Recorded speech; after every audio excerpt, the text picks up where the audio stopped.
I don't know about you, Ben, but I think like this gap between, I'll call it those that have saved and those that are struggling, it appears that it continues to keep growing. Welcome to the Your Life, Your Money podcast with Scott Searens, teaching you how to thrive in life, wealth, and retirement. Well, glad to have you back on Your Life, Your Money, the podcast helping you thrive in life, wealth, and retirement, alongside Scott Searens, the president and financial advisor at Searens Financial Group. I am Ben George. Got a good show for you today. We're actually going to do something a little bit different than what we normally do. We're actually going to look at an article that we came across here recently that I thought was great about some of the forces shaping retirement, some of the factors shaping retirement in the 2020s. So things have changed quite a bit, and we're going to look at some of the biggest ones that are affecting retirees today. So it should be a good show. Scott, looking forward to it. How you doing? Yeah, same here. I'm looking forward to it, Ben, right? Things continuously change. I mean, technology continues to grow in all of our lives, right? I mean, you think about everything now that we can automate when it comes to our bills or reminders. I mean, it just seems like life can, not in total, right? But a huge part of our life can be automated. Yeah, it definitely can. I mean, we always talk about automation in the workforce, right? I mean, that's always a big conversation when you talk about the economy and jobs and stuff. But I think personally, our lives become more and more automated. And I think it's good and bad, right? I mean, sometimes you kind of zone out and you don't kind of keep up on top of things as much as you should. But it also takes a few things off your plate when you're able to automate and not have to worry about, hey, have I paid the bill this month? Or did I do this month like I was supposed to? It just is taken care of for you. Yeah, taken care of. I like that. And, like you said, there's good and bad. And I think this morning, what I want to focus on is the good and how to use that good to really build your wealth. And I find, we get very used to our 401ks being automated, meaning the contributions into the 401ks. But I find outside of that, sometimes, if we've got a surplus, that we sometimes fail to automate like those Roth IRA contributions, or if you've got a surplus in place, is not automating, like if you want to put into a brokerage account or just traditional IRA. And so, while it's become automation has become such a great support in our lives when it comes to paying the bills, I'd really like to stress to people to really think about automation when it comes to building their wealth. A lot of times if we go, oh, okay, I'll take care of that at the end of the year, I'll see how much is left, we'll just get spent somewhere. Right, it's gonna go out the door, and lifestyle expenses. Whether it be new shoes or taking an extra vacation or another dinner. Hanging out that weekend, which nothing wrong with living life. But I think that if you really want to build wealth, what I've seen the key to that is automating your contributions, and it's so easy to set up. Right, you can just say, hey, take each and every month from my bank account, put it into my investment account. It's going to automatically get invested, and then it's going to start, compounding for you. And that's the benefits of automation, I believe, in how it can be so powerful and help us when it comes to saving money and building wealth. It's save it, forget about it, not totally forget about it, right? But kind of forget that you have it and that ability to spend it, and let it compound so you can see it grow and use it later. Yeah, that's great. I love that. And that it is easy when you have, there's the reason that expression, the money is burning a hole in my pocket. There's a reason why that expression's there. Even if you had extra money, you have to be using it wisely or else it doesn't benefit you. So automation is a great thing to take advantage of. Well, I love it, Scott. And let's just hop into this conversation on retirement as we're talking about getting prepared for retirement. There's a lot of things that are going to be more difficult for people now as we move ahead. And so we came across this article, which we're going to put in the show notes. We'll have a link to it so you can read it for yourself. It's called The Forces Shaping Retirement in the 2020s, and it was on Kiplinger, and it came out just a couple of months ago. But, the first line is perfect, Scott. Gone are the days of retiring with a pension and a gold watch. What retirement means has significantly changed, and not always for the better. There's a lot of different factors right now that you're having to work with clients that their parents just didn't have to deal with. Yeah, a lot of changes. Like you said, gone are the days of the pension. That was the past, right? A lot of people had these very long careers, and then at the end of that long career, they retired. They've got this pension, this guaranteed stream of income coming in, and they just went on to their future, and that's what they had, and that was it. But that was fine because it was a guaranteed stream of income. And look at things today. A lot of companies no longer have pensions, and those that do, a lot of them I'm seeing as clients come in that they either stop the pension or they're looking to basically do a buyout, meaning giving the employees a lump sum to take, because they don't want to carry on that pension anymore. So times are really changing. So, with a lot of companies having a lot less pensions out there, that now just puts all of the pressure on us, right? As individuals or families to save on our own for retirement. So it puts a lot of pressure on saving into those 401ks, IRAs, 403bs, the Roth, saving into your brokerage account, because those guaranteed streams of income, for the most part, are gone. And now you've got to go to your own bucket of money, your own retirement savings, to make your stream of income later on in life. And so the focus becomes not only on your retirement savings, but what you may or may not have coming in Social Security. So a lot of change there, a lot of change in regards to where the pressure falls, and the pressure falls on us now. Yeah, so we're going to identify some of these different areas where things have changed and what you need to kind of be paying attention to and be preparing for. And I love the first line, to kind of playing off what we've already talked about. First line of the article, this is the decade when retirement gets redefined, and it's very true. And, let's just look at the imbalance in retirement savings right now. Scott, I think this is a big thing. The stock market has been going strong, right? Ever since coronavirus hit, the big dip, it's really climbed back very solidly. And so much so that a lot of 401k millionaires were minted in 2020. But it wasn't all good for everyone, right? 1 in 3 Americans also report the pandemic set back their savings a few years. And I love this stat from the article. And I always love to kind of see these kind of benchmarks if you're into saving, to kind of compare yourself. I don't know, we never want to compare ourselves with other people, Scott. I understand that. But to kind of get an idea of where you stand, the stat, Americans in their 50s had on average about $200,000 stashed away in their 401k as of the fourth quarter of 2020, with people in their 60s reporting savings of only $25,000 more, Fidelity says. So that, to me, when I heard that, doesn't sound like a lot of money in savings, Scott. I agree. It's I think they said, right, it's hardly enough to retire on, and I would agree. I mean, I think that, in your 60s, if we add that up, right, so around $225,000 saved up, it could create for a pretty stressful retirement. Now, depending on where your lifestyle is, expenses are, maybe you can make that work, but it does make it a little bit more stressful. Life's tough, right, Ben? I mean, trying to find that balance between living life today and saving for tomorrow, it's constant, right? It's well, hey, all these pressures of what you can do today, go on vacation, go out to eat, hang out with your friends, versus automating those contributions for tomorrow and just thinking that you've got that much less to spend today. One of the things I think is, or a good analogy here, right, is if you get running really fast, but your head gets way out in front of your feet, right, you're going to fall, right? Yeah.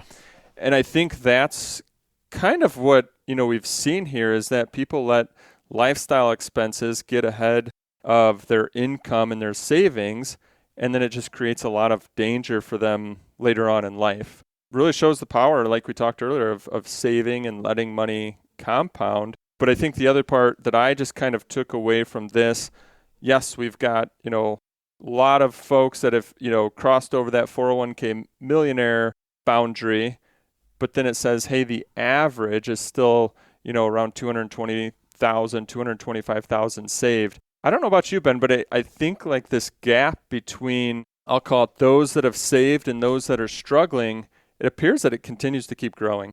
Yeah, I think that's much of the case of the pandemic, kind of summed that up, right? Those that were in pretty good position already with savings were able just to kind of stock money away that they were getting from the government, while people that really needed it were having to use it and spend out of their savings and kind of got further behind. So yeah, it kind of, drove that wedge in a little bit deeper than normal. So making it tough for people.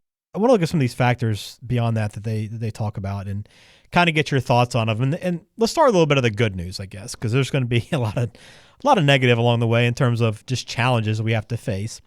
But the first one I thought was interesting because, along with the pandemic, one thing we found out is that, hey, you can kind of work wherever you want to in many cases, Scott. You can work from home. You can work from, a vacation. You can work from pretty much anywhere thanks to the powers of technology. And because of that, many people won't have to become fully retired right away, right? There's this ability now to really kind of phase yourself out on your terms and kind of continue to make money without having to go to the office every day.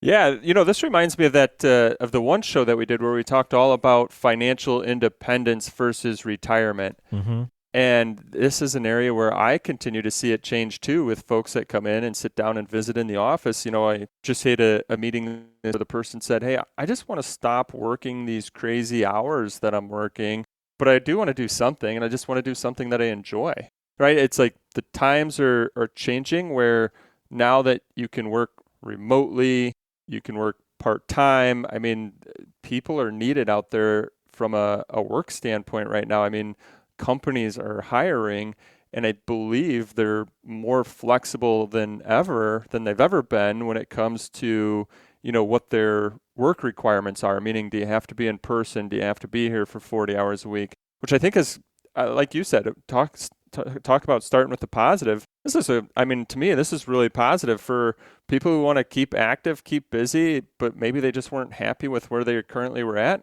What a great time to switch, be happy with what you do, and work the hours that you want. Yeah, I love it. I love the opportunity it's going to provide a lot of people to kind of continue working.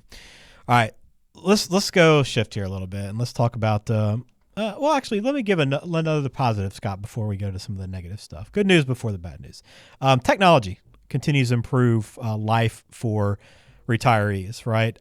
Although there is kind of a shortage of medical professionals they're pointing out, these advances in technology still are allowing people to live longer, which is a good thing. But again, I guess this also, you have to plan a little bit differently because of it, right? Yeah, I think this one, like you're talking about, it really comes to a planning standpoint. I thought the stat was really interesting. I had no idea about that. Was the Association of American Medical Colleges says a shortfall of 139,000 doctors by 2033. And, I've seen this already myself. I'm not sure about you, Ben, but, I've called for an appointment, and some doctors are, I was looking for a new doctor, right? So I call in for appointment with somebody local, and they said, so-and-so's not taking any more new clients. Yep. Like, wow. Call for another doctor. Well, you can get in, but it's going to be a month from now. Right. And I was like, I started to put the two to two together. And I'm like, wow, okay, well, in the medical profession, we've got a lot of busy doctors, which is good. But then just think if we have an even greater shortfall in the future. So how long would it take to get in if you, Scary. If you're sick or have a health issue? And I think the good news that the article points out too is, right, then, okay, hey, do we have technology to fill the voids? It was talking about, what do you call it? Like where they're the AI? Voice technology. Yeah, voice technology. So basically after you get done meeting with the doctor, instead of now having to write everything out and then gets all typed up, basically they're just talking into a microphone and then all those scripts get pre-recorded, which saves everybody a whole lot of time, which is great. I've also heard of doctors now are kind of in the health world, right? Like the Zoom appointments. Maybe that's a great thing that came out of COVID as well, is just, hey, we don't need to necessarily go into the office to visit the doctor. We can jump online through a Zoom. Here's what's going on. Great. Here's the prescription to help you get on the right track. All good things. I think technology, I'm not sure about your opinion, but I think technology is going to help us live longer, catch illnesses quicker or diseases quicker, so we can hopefully correct them before they become a big issue. So I don't know about you, Ben, but I plan on living longer. I hope to anyways. Yeah, I hope to as well. And I think this is interesting the way that things might go. It's kind of scary because I think I personally like to meet a doctor in person than having the artificial intelligence or even meeting them on a Zoom call. But I guess it's just one of those things we're having to get adjusted to with life, right? Things are changing and it's new, but we have to kind of follow with the way it's going. So this is kind of one of those aspects. But yeah, hopefully we are able to enjoy life a little bit more and a little bit longer because of the improving technology. Yeah, and it'll be interesting to see what technology does to the medical world. I mean, there's always already a ton of technology there, but the cost associated, right? So does it help make cost more efficient? Right. Or is it actually going to make costs more expensive, meaning what we need to budget for when it comes to health costs needs to be more for our future? Or will this start to, will all this technology start to help out and make those costs more efficient? I mentioned from the beginning, kind of from that, that planning standpoint. And that was kind of one thing that it triggered for me is, okay, hey, right now when clients come in and we put together a plan, we put a lot of inflation. We actually put 5% inflation on medical costs just because those costs continue to skyrocket up. So it makes me wonder, will that inflation rate go down over time, or will this technology cost so much that inflation rate stays the same and goes up? And the other thing it triggered for me was, like, if you're looking to protect what you've saved up, how important long-term care protection becomes. Because if technology is going to help us live longer, that could also mean that it helps us live longer if something is wrong with us, right? Mm-hmm. So where before they said, kind of later in life, you might only, the average, I think, is, let's say, maybe like 2 to 3 years in a long-term care facility.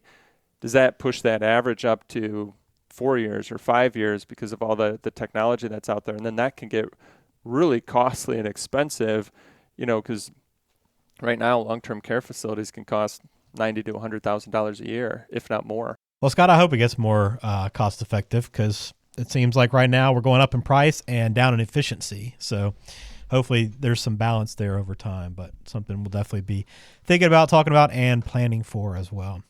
All right, a couple more factors here in their article that I thought were interesting. How about the looming changes to entitlement programs, talking about Medicare, Social Security? I think, everybody asks about these all the time, probably with you. Hey, what's the future of this? But this is something we have to plan for, because, we want it to be something we just kind of assume is going to happen. Essentially nothing's guaranteed, right?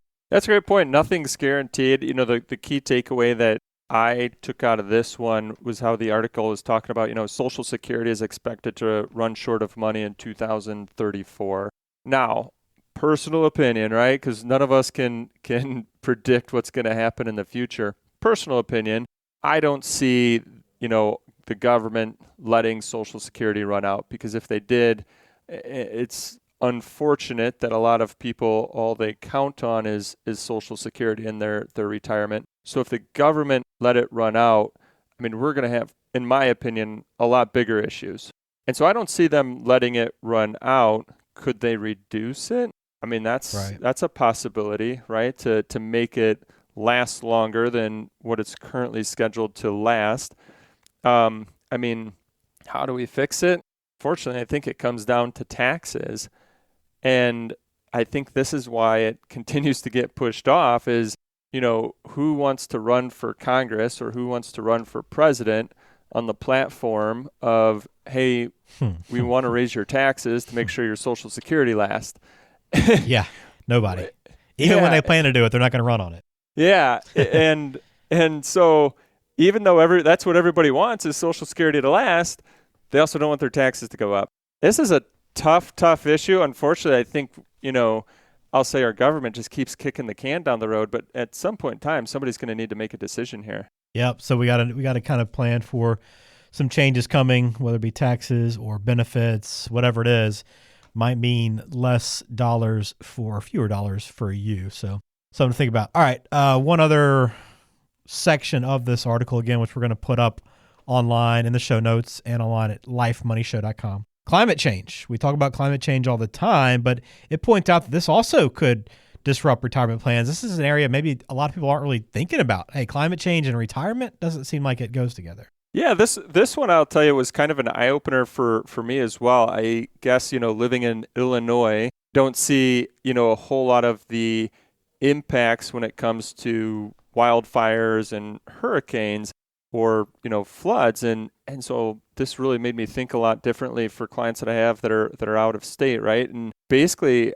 how climate change could change what somebody might have to pay when it comes to like property insurance. I think there was an example here in the article. They were talking to somebody from California whose property insurance has gone from $1,000 over $4,000 a year in, I think, what was that, over like 3-year span or 4-year span? Mm-hmm. So, I mean, being aware of where you live can, have an impact on how much you need to live, I guess, of what your expenses could be. The other part that it talked about was, disruptions in supply chain. And I think while, COVID wasn't because of climate change, COVID has shown us disruptions in supply chain and what that's done from, impacting us of the ability to get goods right now going through, inflation and the rate of inflation going up, cost of goods going up. And so it brought up just some good points of could climate change, cause a rise in the price of goods over time because of disruptions in supply chains. And so I took that away from it. I took away from it, I think kind of combining a couple points here, having that remote work ability. Really, you should also pay attention if you are going to go live somewhere else. What could the potential expenses be of living in that area when it comes to, owning a home and what your property insurance might look like? Right. A lot of factors here. And I don't think anybody was even considering these conversations even like, 15, 20 years ago, Scott. So things happen and things change quickly. And I'm sure there's going to be another new set of factors that are going to be hitting us in the 2030s, but we'll take it one step at a time and face the 2020s first. But some things to be thinking about in all honesty and all seriousness. There's a lot that's changing and things that you need to be planning for and why you can't just assume, hey, what worked for my parents is going to work for me because it's just a completely different environment right now. Yeah, I think that's why it's good to continuously review your plan. And, as I had mentioned earlier, we're continuously reviewing our clients' plans. We have 2 structured meetings a year. We're at the beginning of the year. We're having an on-track and strategy review. And so we're talking about a lot of these forward-looking thoughts and ideas like we're talking about today because you want to make sure that, yep, here's what worked in the past and here's what happened in the past, but here's what you need to think on and think about going forward. And then at the end of the year, having our year-end planning and tax strategy reviews. So good point, Ben. What worked in the past, I think it's good to continuously review and update your plan for what the future looks like.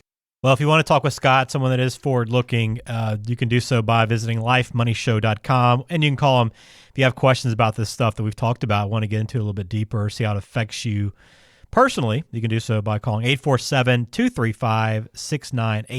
All right, I got a listener question to get to before we close out this episode of Your Life, Your Money. Here's a question for you, Scott, this week. I'm starting a new job. What should I be thinking about, and what questions should I be asking when it comes to my retirement savings plan? Oh, I like this question. I think a lot of times when we start a new job, it's just the excitement of the job, right? Like, what are my new tasks? What are my new hours? Am I working from home? All the new technology. But I really like this question. It shows that the person's thinking about the financial aspects as well, meaning that their future is important to them, which is great. So I think, and I just want to focus today on the questions that they should be asking around their retirement savings plan and their 401k. So first off, when can they start contributing to it? I think getting that answer is helpful. When can you start putting money in? Another helpful question to get answered is, what is your company's match? Meaning, a lot of companies will put money into your 401k for you, not from your check, from their profits, right? From the company money. They're going to put money into that 401k for you as long as you are making contributions. So, for instance, they might say, hey, we'll match 100% up to 3%. So that means as long as you're contributing 3% of your paycheck, they're going to match that 3% and put it in from the company's money. So I think a lot of people nickname that, right, free money. Really important to make sure that you're taking advantage of the free money or the company's match. The other thing I think now a lot of companies are starting to offer this is, do you have a Roth 401k available to you? Now, should you use the Roth 401k versus the traditional 401k? That's a whole different subject. That's based on tax projections in your tax plan. But knowing if it's available for you is that next step in understanding, hey, which should you contribute to? Another item here is the vesting period, understanding when does the company's contributions of the 401k become 100% yours. And Ben, this is one I've seen before where, we get a job, we start working, and then 3 years in, we go, oh boy, look at this new company over here, and we go to switch jobs, and your company might have put a lot of money into your 401k because of that match, but maybe the vesting period was 5 years. So instead of walking away with all that, company match, you might be leaving some on the table or leaving some, at your previous company. So understand that vesting period, because that can play a huge difference in how much you have saved up in your plan. And I know it talked about retirement savings plan, but one other thing I just wanted to throw in there is that if your company has a high deductible health plan and you decide to take that route, then the other thing that you can think about contributing to is an HSA or a health savings account. And the health savings account, you get a tax deduction today. The money grows tax-free. And then as long as you use it for qualified medical expenses, you can use it tax-free for all those qualified medical expenses. So really important to count there to pay attention to as well. So good question. Sounds like this person's on the right track to a successful future. Always great to hear someone that's proactive with their finances, right, Scott? I'm sure you like that a lot as well. Yeah, I like hearing it. I like when they're thinking about their future and asking all the questions up front. So when the company says, hey, you can start putting money in, they're ready to do it. Well, we do appreciate you listening to this episode of the Your Life, Your Money podcast with Scott Searns. I am Ben George. Please subscribe to the show wherever you listen, whether it be Apple, Google, Spotify, Stitcher, all those major podcasting platforms. You'll find the show, but you'll also find online, lifemoneyshow.com. That is the hub for the Searns Financial Group. All the content they create around retirement and financial planning, you'll find it right there. Scott, as always, thanks for the time today and taking us through this, and a reminder to automate those retirement savings. Hey, I look forward to our next conversation.